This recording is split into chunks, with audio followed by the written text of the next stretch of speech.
Shortly after 6 p.m. on August the 4th, an explosion ripped through the Port of Beirut. It killed more than 200 people, wounded over 6,500, and destroyed large parts of the city. Forensic architecture was invited by Madame Mass to examine open source information, including videos, photographs, and documents, to provide a timeline and a precise 3D model to help investigate the events of August the 4th. The model is available via this link. The first photograph of the warehouse on fire was uploaded to Twitter at 5:54 p.m. We carefully geolocated this photograph by identifying the key buildings and calculated the camera's cone of vision.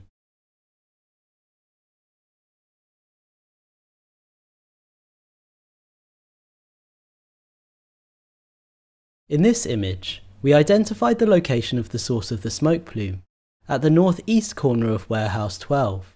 Smoke plumes are continuously transforming and have a unique shape at every moment. We modelled the plume at this crucial stage to help synchronise other videos without a timestamp.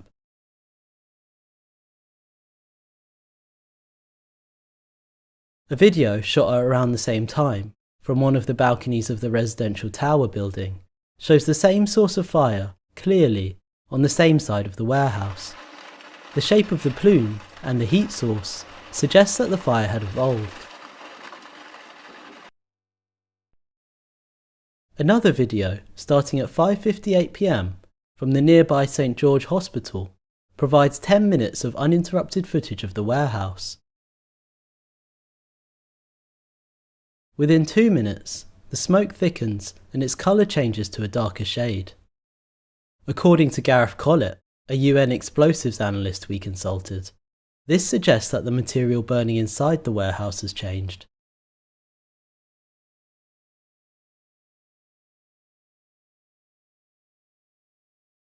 At 6:07 p.m, a new intense heat source appears on the other, northwestern side of the warehouse, here, followed by a different, larger plume. The sparks that follow suggest the presence of small explosive charges, such as fireworks. 35 seconds later, at 6:08 p.m, a large spherical plume appears above the centre of the warehouse.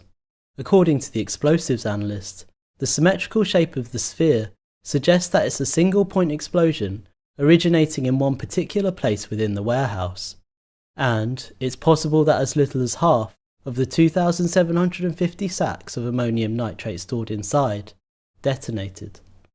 We use the shape of the two plumes from these explosions as metadata to synchronise the remaining footage.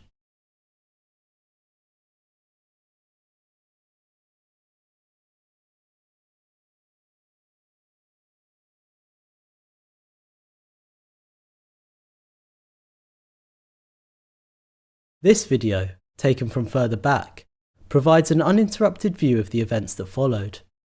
Within the span of 9 seconds, the spherical plume projected high into the atmosphere. Several tons of particulates thicken the air, and a red-coloured plume, 755 metres high, rose over the warehouse. We have thus identified 4 types of smoke plumes emanating from different parts of the warehouse within the space of these 14 minutes. The first plume, at 5:54 p.m, emanates from the northeast corner of the warehouse.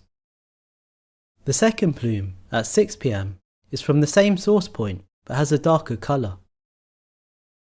The third plume appears on the northwest side of the warehouse at 6:07 p.m. The final plume is developed from a spherical explosion located at the centre of the warehouse at 6:08 p.m.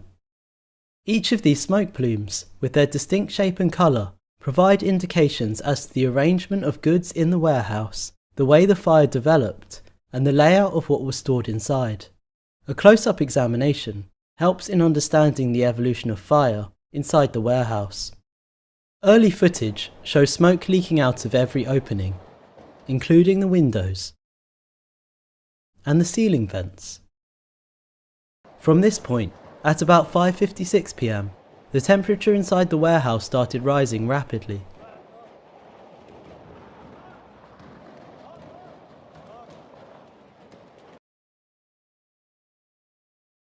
The smoke is visible as it changes colour to a darker shade, in this footage, from the east side.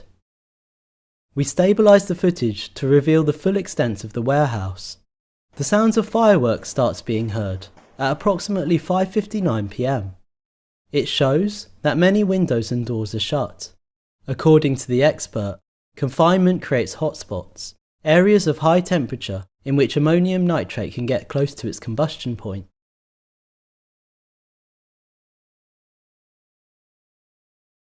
As reported by media outlets, the fire brigade arrived approximately 4 minutes after an initial call was made to the station at 5:54 p.m.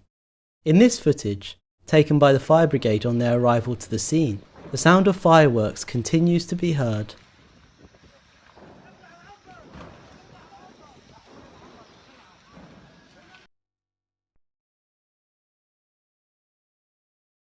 The 2,750 tonnes of ammonium nitrate were unloaded to this hangar in October 2014. And, as early as December of that year, various port and customs officials warned of the dangers posed by its storage. Many subsequent warnings were issued. In February 2015, for example, a chemical forensics expert commissioned by the Lebanese courts to report on the state of the stored ammonium nitrate described that 70% of the sacks were torn open, their contents spilling out, and some of the crystals had darkened. Leaked images from February 2020 indicate that the storage conditions had not improved. The sacks were still torn open and their contents were still spilling out. The bay numbers visible in the ceiling allowed us to locate these bags in Bay 9 and 10. The images show the presence of a container and a stack of wooden pallets.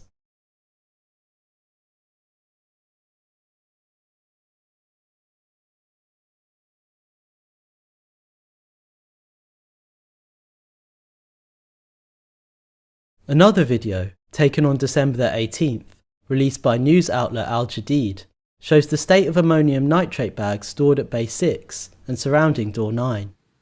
Stacked ammonium nitrate bags are blocking the entrance. Here, we can see the numbers for Bays 4 and 5. On the right of the videographer, between Door 9 and 10, a white coloured wall is visible, suggesting the presence of a small service room.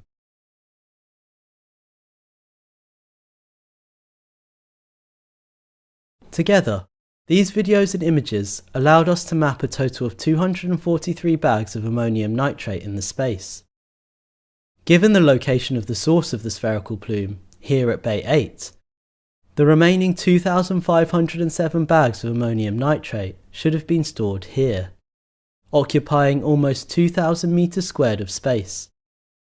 But given the haphazard way the visible bags are stored, the space the entire stockpile occupied was likely larger.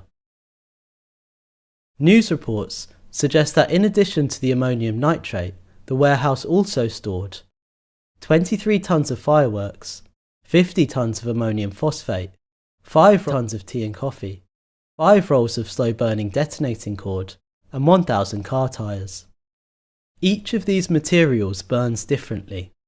The combustion of tyres, for example, produces a dark and thick plume.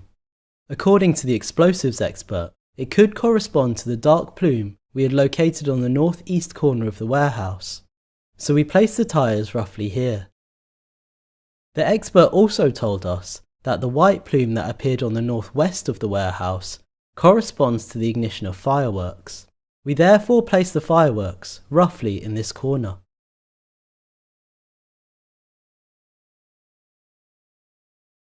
From an engineering perspective, this is the spatial layout of a makeshift bomb, on the scale of a warehouse, awaiting detonation. According to Gareth Collett, ammonium nitrate is extremely difficult to detonate by fire alone. However, when confined and contaminated, this can lead to catastrophic detonation. It is sensitized by the presence of even the smallest quantity of additives, and hence should be separated. We reviewed international standards for the storage of ammonium nitrate. Internationally accepted benchmarks include British regulations. According to British standards, stacks of ammonium nitrate must be limited to 300 tonnes, and each stack must be at least 1 metre away from walls and other stacks. Australian standards are more stringent. Bags must be arranged in 500-tonne stacks, but should be stored 890 metres away from the closest residential buildings. Using their equation to calculate safe distances, we can determine that a 2,750 stack of ammonium nitrate should have been stored 1,570 metres away from the closest residential building. NASA's damage map illustrates the extent of the blast.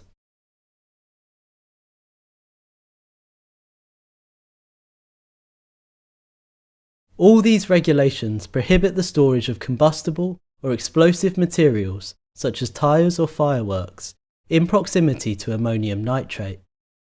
This fact highlights the substantial and sustained state negligence which led to the formulation of a makeshift bomb.